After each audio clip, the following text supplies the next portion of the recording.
The fire is low, the sky is wide, and the wind has a way of finding every gap in your coat. Somewhere out beyond that small circle of light, there are miles of open country. There are cattle to watch, horses to tend, and tomorrow's work waiting in the dark. But right now, the whole camp is listening for one sound. Not a bell, not a clock, not a boss calling orders. Just the scrape of a spoon against a blackened pot. The soft crackle of fat in cast iron.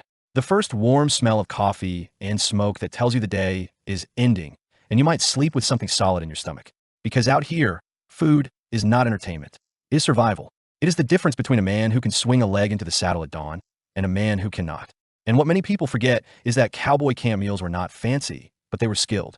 They were built around simple tools and stubborn ingredients. Flour, beans, salt pork, dried fruit, coffee, whatever could ride in a chuck wagon, keep without ice, and feed a crew when the weather turned mean. So tonight, let's step into that firelight. 25 cowboy campfire meals, each one a small reveal, each one tied to a real need. Warmth, energy, protein, morale, and the quiet comfort of a hot plate when the world feels bigger than you. The classic cowboy campfire meal belongs to a particular world. The world of ranch work, trail drives, and remote camps that sat far from towns and stores. It is not one single era, because camp cooking carried across decades.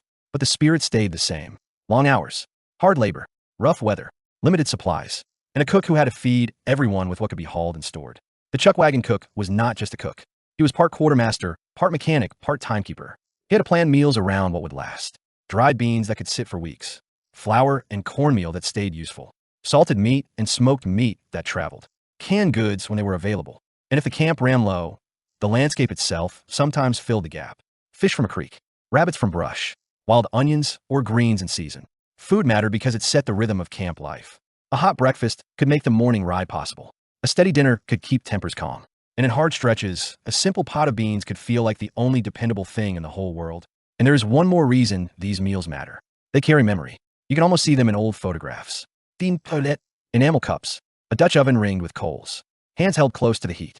No speeches, just the quiet relief of supper. We begin with a drink that was practically a campfire ritual. Cowboy coffee was not delicate. It was strong, dark, and boiled in a dented pot until it tasted like grit and courage. The ingredients were simple. Coffee grounds, water, heat, and time. People drank it because it warmed the body fast and pushed back fatigue. It mattered because early mornings came whether you were ready or not. And the human detail is always the same. The first cup is held with both hands, close to the face, breathing in the steam like it is part of the meal. With coffee, camp bread often arrived next, and it was one of the most important foods on the range.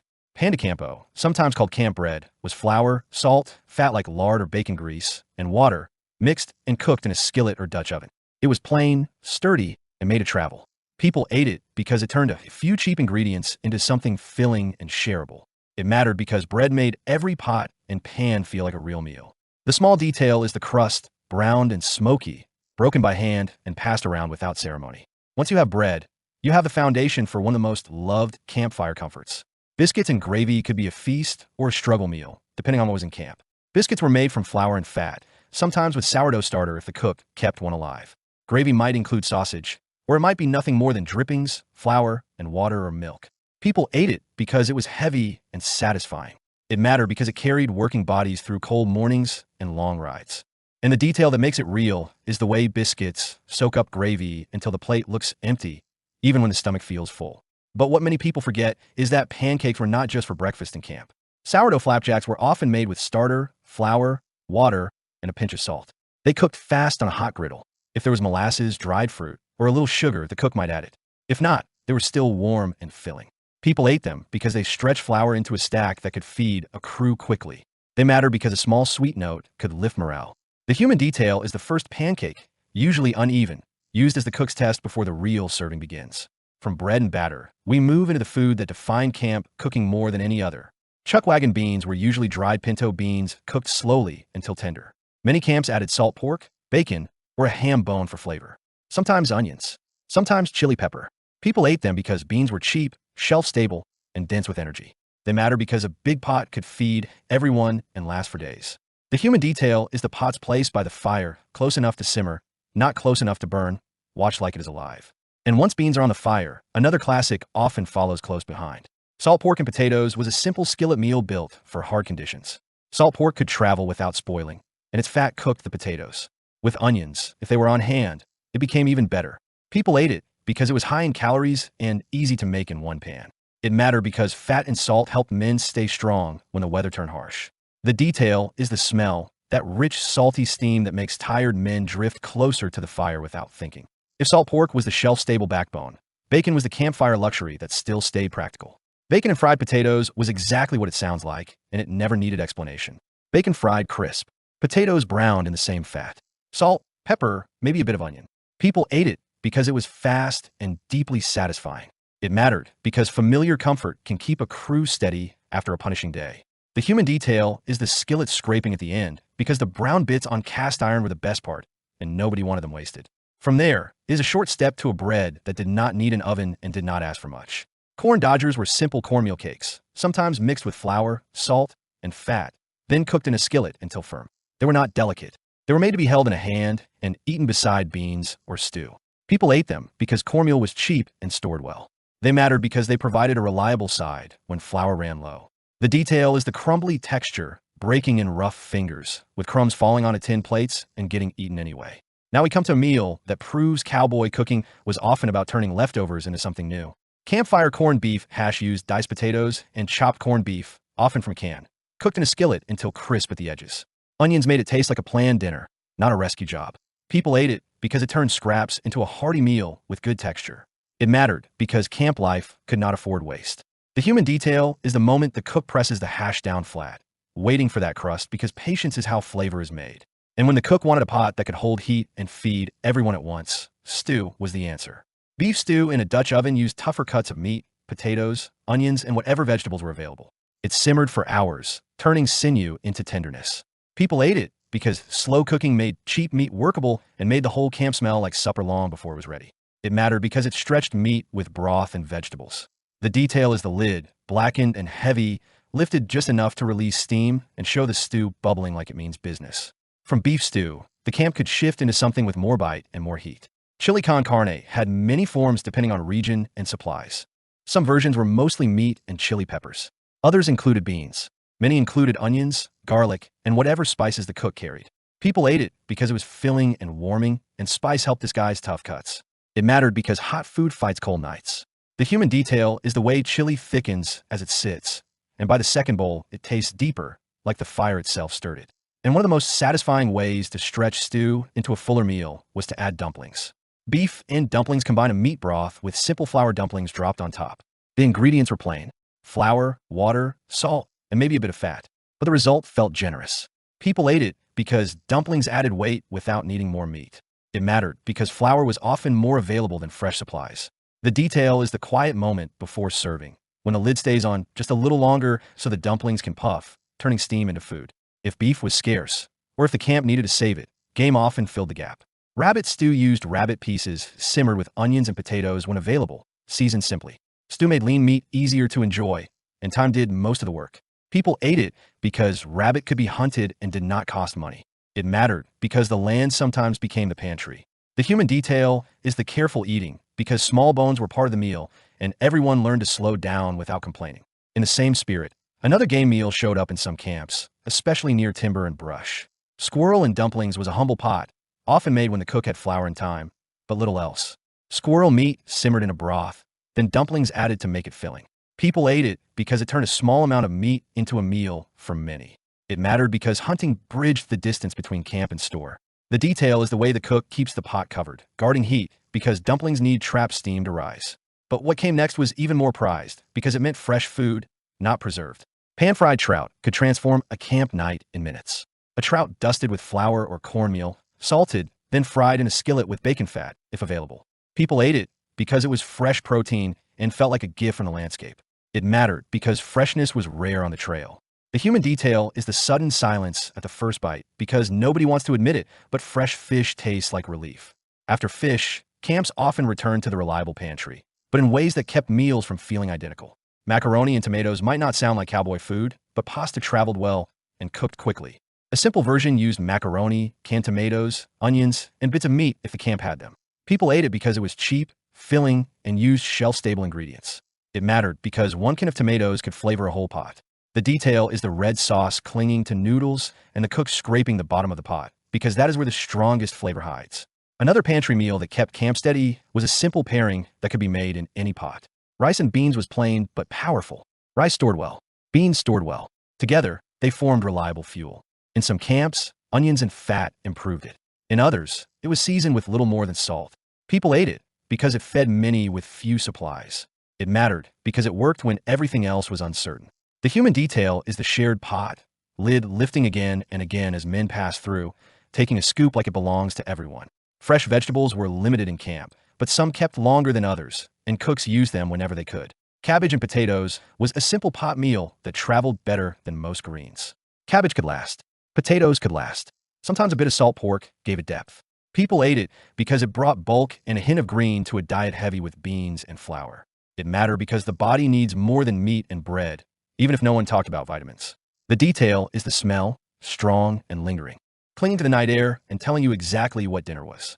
Now we move to a meal that seems too simple until you remember how valuable onions were. Onion soup at the campfire started with onions cooked in fat until they softened and turned sweet. Then water or broth went in with salt and pepper. Bread might be dropped into the bowl to make it filling. People ate it because onions were cheap, stored well, and gave big flavor. It mattered because hot broth calms a body that has been cold all day. The detail is the way onions change as they cook, from sharp to sweet. Like the pot is transforming hardship into comfort. From soup, we step into a meal built from preservation, the kind of food meant to last across miles.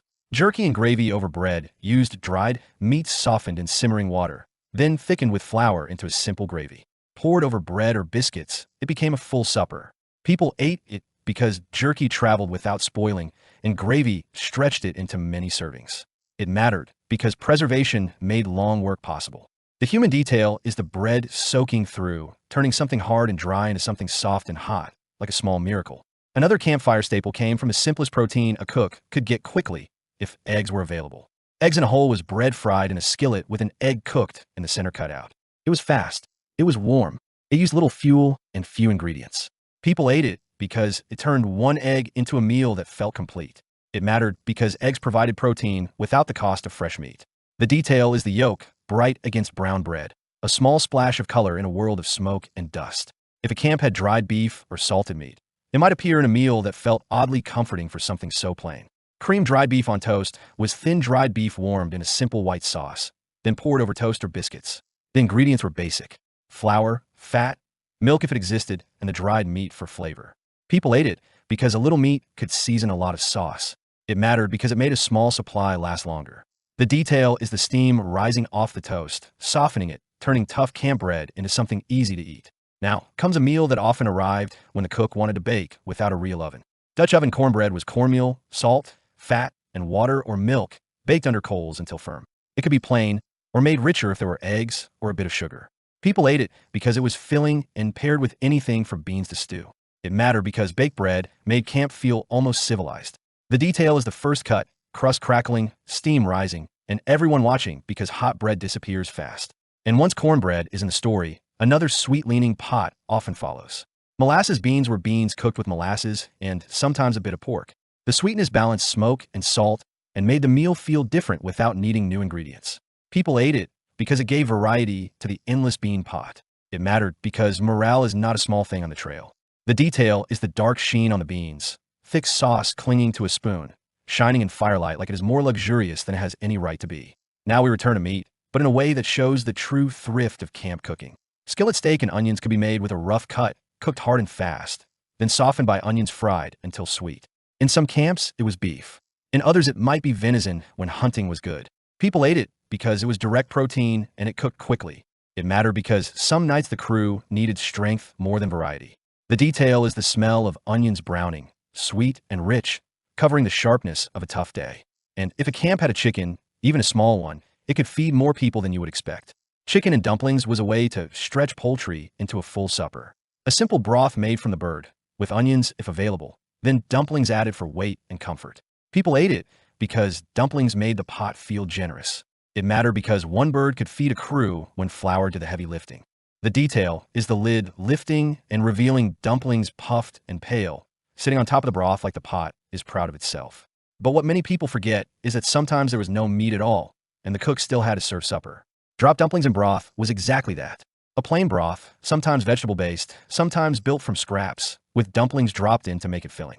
Flour, water, salt, and heat. People ate it because it was warm, cheap, and heavy enough to quiet hunger. It mattered because it proved that a meal could be made even when supplies were thin. The detail is the dumplings rising when done, floating like small signs that the pot has become enough. Now we reach the stew we teased at the start, the one that makes modern listeners pause. Son of a Gun stew had different versions depending on the camp and the animal, but the idea was consistent. Use the parts that would otherwise be wasted. Organs, trimmings, and whatever could be saved, simmered with onions, spices, and sometimes vegetables. People ate it because it was pure thrift, turning leftovers into protein. It mattered because waste was dangerous when supplies were limited. The human detail is the way men ate without asking too many questions, because hunger teaches you when curiosity is a luxury. After a heavy stew, camps often reached for something simple and bright, something that felt like a change of season. Baked potatoes in the coals were one of the easiest camp meals. Potatoes tucked near the embers until soft, then split open and salted, sometimes with a bit of fat or beans spooned on top. People ate them because potatoes traveled well and required almost no equipment. They mattered because they delivered steady calories with minimal effort. The detail is the ash on the skin and the hot steam when the potato opens, warming hands even before the first bite. And then there's the camp meal that feels like home, even when home is 100 miles away. Dutch oven pot roast took time, but it rewarded patience. A tougher cut of meat, onions, potatoes, maybe carrots if the camp had them, all braised slowly until tender. People ate it because slow cooking turned cheap meat into something soft and rich. It mattered because a pot roast could make a rough stretch feel survivable. The human detail is the lid covered in coals, and the cook checking it like a watch, guarding the heat like it is precious. Now, every good camp story needs a sweet ending, because sweetness changes how you remember a night. Dutch oven peach cobbler was often made with canned peaches or dried fruit rehydrated, topped with a simple dough and baked under coals. It was not fancy dessert. It was a morale tool. People ate it because a little sweetness could soften the edge of a hard life. It mattered because comfort is part of endurance. The detail is the smell escaping when the lid lifts, warm fruit and baked dough mixing with smoke, pulling everyone closer without a word. And if fruit was scarce, the cook could still make something that felt like a gift.